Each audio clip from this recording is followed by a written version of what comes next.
যে দেশে 17 বছর পড়ালেখা করার পর পড়ালেখার পাঠ চুকিয়ে চাকরির আবেদন করতে গিয়ে বেকার যুবককে শুনতে হয় অভিজ্ঞতা ছাড়া চাকরি দেওয়া হয় না, তখন প্রশ্ন জাগে 17 বছর পড়ালেখা না করে কোনো ওয়ার্কশপে কাজ শিখলেই তো হবে।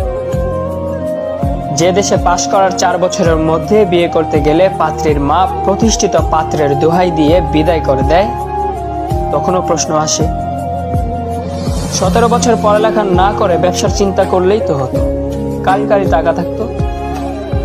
এ দেশে সার্টিফিকেট আর 2 টাকা পুরনো নোটের মধ্যে আদৌ কি কোনো পার্থক্য থাকছে? 17 বছর পড়ালেখা করার পর 12,000 টাকার বেতনে সকাল 9টা থেকে রাত 9টা পর্যন্ত ডিউটি করার অফার আসে। তাহলে নামের আগে গ্র্যাজুয়েট, ইঞ্জিনিয়ার এসবের কি দরকার? সিএনজি চালিয়েও তো 15,000-এর চেয়ে বেশি ইনকাম করা যায়।